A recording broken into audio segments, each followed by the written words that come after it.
Geometry, this is section 3.5. Symmetry, it's the last section of the chapter. Symmetry is pretty straightforward. We've done a lot of this, or talked about a lot of this stuff before, like line symmetry is one of the types of symmetry, and rotational symmetry is the second type. Those are the two types that we have, and we've talked about both of those before, but there's places in here that you're going to want to pay really close attention to, and I'll tell you those as we get to them. So a figure is said to have symmetry if there exists a reflection, translation, rotation, or glide reflection that maps the figure on top of itself. So in our first type of symmetry, we have line symmetry, and we're taking this line and we're drawing it here horizontally so that the top part will map down on top of the bottom part. Okay, so like if I would fold this figure in half, it would be symmetric. All right, so this figure is said to have line symmetry, and the horizontal dotted line is the line of symmetry, or sometimes they'll call it the axis of symmetry, right? In example 1, it says state whether the object appears to have line symmetry. Some figures will not have line symmetry, and some might have multiple lines of symmetry. If it does have line symmetry, we're going to draw that line and state how many lines there are. So in part A, we have this crab figure here. And I'm going to draw this vertical line.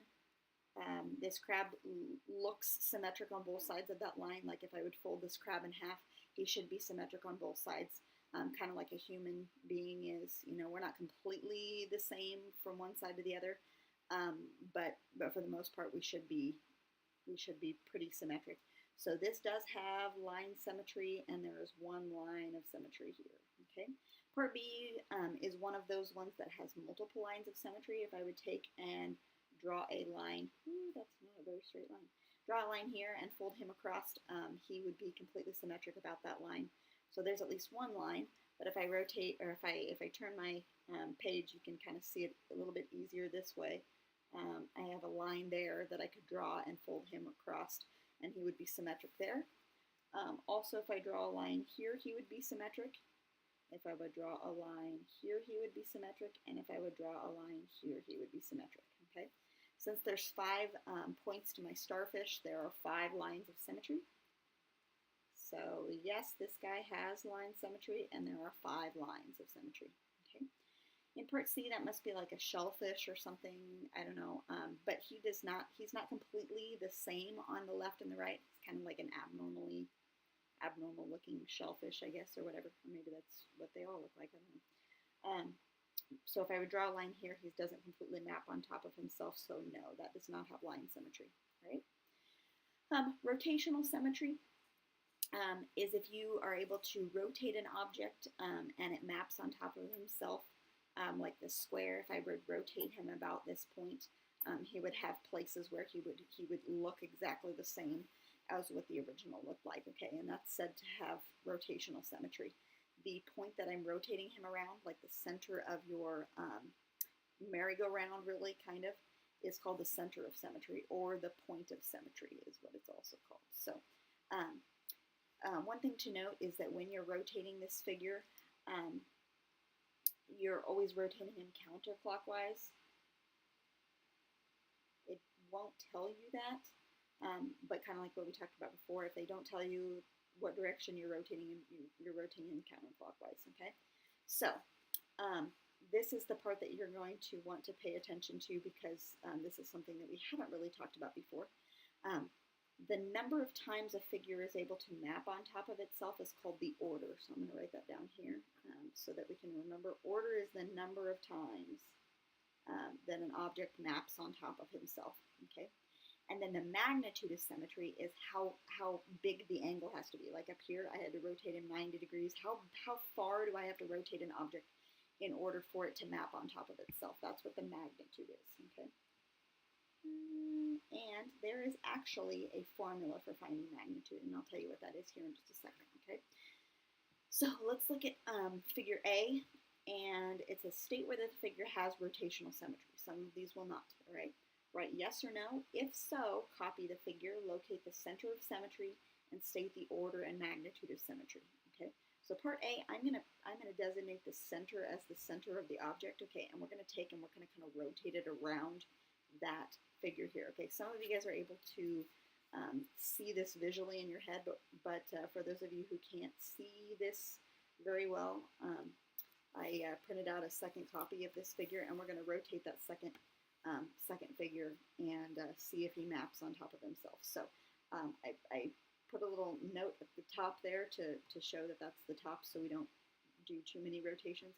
And I'm just going to start to rotate him counterclockwise. So if I rotate him this direction, counterclockwise, okay, does he look now the same as what he does above? Yeah, he does.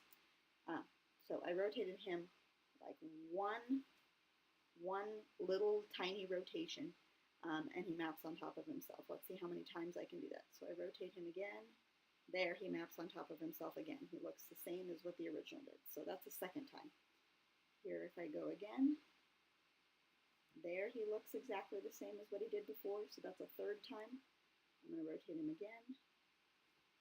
He looks the same there.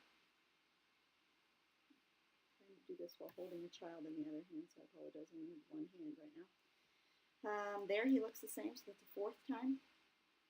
Here he looks the same, maybe, kind of. And then I can rotate him back to the top, and there he looks the same, okay?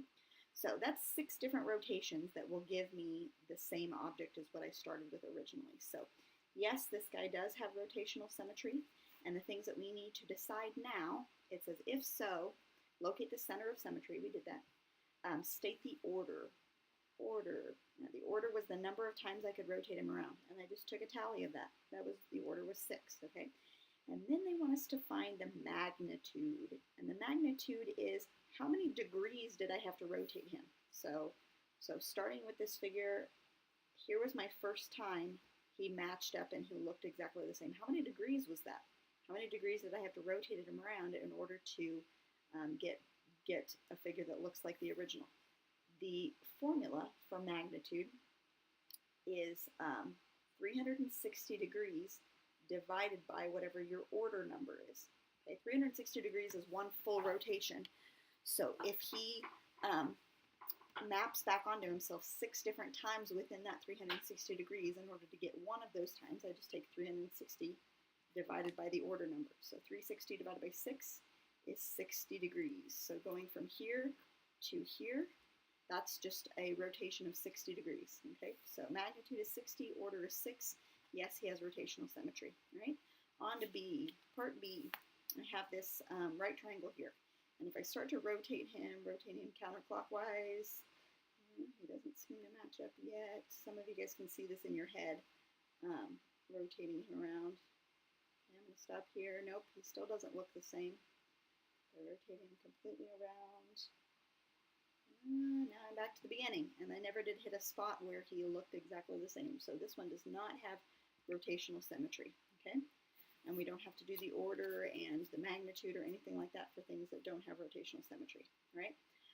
Part C, okay, I'm going to take this guy and I'm going to start rotating him. So rotate, rotate, rotate, rotate, rotate. Now he's up, straight up and down, rotate, rotate, rotate, rotate, rotate. Let's see, I'm going to stop there. Does he look the same? Yep, he does. That's one place where he looks the same. And I'm going to go around to, and back to the beginning, and that's the second place he looks the same, okay? Now, a couple of you guys are going to say, well, you can't count this one, the second one, because that's where he started from. You still do count that as another place for your order. So your order in this case would be 2. This second one, when you get it back to the beginning, does count as an original one, or it does count as a rotation. So your order in this case would be 2, and to find that magnitude, you would take 360 divided by 2, and that gives you 180 degrees. So I had to rotate this original figure 180 degrees, which is half of a rotation around, 180 degrees, in order to make him look the same as what he did before, okay? Wow, why did I put 1800 degrees? I don't know. 180 degrees, okay? My center of rotation is going to be the center of the object, so I'm going to put a little dot right there, okay? And, oh, we better say yes. Yes, he has rotational symmetry, okay? All right, moving on to the back side. Try to do this without a hand here. Okay. Example 3. Now, they are going to, it's a state whether it has line symmetry and or rotational symmetry. So it might have both. If so, describe the reflections and or rotations that map the figure onto itself. Okay, so what I'm going to first say is, does it have line symmetry? And if so, what is the line of symmetry? Okay, and does it have rotational symmetry? And let's see, describe the, okay, so rotational symmetry, I'm going to put order, and then I'm going to say magnitude. So we're going to answer all of those questions. First, we're going to look at line symmetry, and then we're going to look at rotational symmetry. Okay, so I'm taking this figure and I'm looking at if he has a line of symmetry. Can I fold him across himself so that he looks the same, right? And what I see from this figure is that I can draw a line down the middle here, and he will fold on top of himself. But where does that line need to be located? Okay, I see that this top part here is, what, 7 units long? So it will have to be like right in the middle here. And that will have to be where he folds in half, okay? So yes, he does have line symmetry, okay? And what is the line of symmetry? Where is that dotted line located? How do we label that dotted line? That dotted line goes through the x-axis, so that is the line x equals 1/2, okay? Now, we also have a line of symmetry that goes horizontally, like this line right here. Okay, it splits him exactly in half that direction because he's 4 units tall, so he's going to split him in half at that 2 mark, okay? So yes, he has a line of symmetry there also, and this guy, this horizontal line splits the y-axis, and that line is y equals, I think it's at 1, y equals 1 is that line of symmetry. So now we've covered line symmetry, now we're going to do rotational symmetry. So if I take this object and I rotate him, okay, let's see if he looks exactly the same. So here's my top. I'm going to label my top here, top, okay. If I rotate him, okay, this is rotating 90 degrees, okay, it doesn't look the same there. If I continue to rotate him, there we go. Okay, now even though he's not on the same coordinates, it doesn't matter. He now looks the same as what he did before. So there he looks the same, and I'm going to put tally. And if I keep rotating him, I get back around to the beginning. And there he looks the same. So my order for this guy is 2. Okay, yes, he has rotational symmetry, and the order is 2. So his magnitude is 360 divided by the order of 2, which is 180 degrees. So magnitude is 180. Now, let's also do one more thing. Let's figure out where the center of rotation is. Okay, the center of rotation is going to be exactly the center of this object here. And what makes it really nice is since we have those lines of symmetry going horizontally and vertically, the center of rotation is going to be this little dot right here that's in the dead center, okay? And the coordinates for that, if you can see that, is the coordinate point, so I'm going to put center here. That coordinate point is the point 1/2, 1. That's where we're rotating him around, okay? That's like the center of a little merry-go-round going on here, okay? All right, so part B, we're gonna answer exactly the same question. So does he have line symmetry? Can I fold him across a certain line? And I see one going vertically like that. If I fold him in half, he'll look the same. So yes, he does have line symmetry. I'll put line over here. I'll put rotate. Line symmetry and rotational symmetry. Yes, he has line symmetry. And this line right here cuts the x-axis. It's going through the x-axis. And so that's going to be x equals -1 because it's going through the x-axis at -1. All right? Now, does he have a vertical line of symmetry? Can I cut him vertically and him be the same top and bottom? I don't think so. So he just has one line of symmetry. All right? Now we're going to figure out if he has rotational symmetry. So if I take this guy and I rotate him around, rotating, there's 90 degrees. If I flip him 180 degrees, completely upside down, nope, he doesn't look the same. There's 270 degrees, nope. there's 360 degrees, and now he looks the same, but that was one full rotation, so that doesn't count. So he does not have rotational symmetry. I have to rotate him completely back around before I get him looking the same again. All right, so he has line symmetry, he has one line, but he doesn't have any rotational symmetry. So that's it. We don't have to find a center of rotation. We don't have to find an order or magnitude because he doesn't have any rotational symmetry.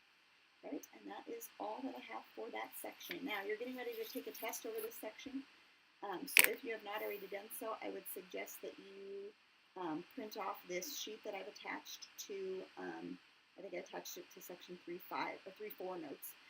So it's just the summary of reflections, translations, rotations. You will not be able to use this on your test, darn it. But what you're going to want to do is you're going to want to study these guys right here. Okay, reflection across the x-axis, you're going to study that guy. Reflection across the y-axis, study what happens to the coordinates there. Reflection across the line y equals x, study those coordinates there. Okay, same thing with translating. You're just adding that number onto the x and the y coordinate. All right, and then rotating. These are the ones that I struggle with. If you're rotating 90 degrees, 180, or 270, study what happens to those coordinate points. Okay.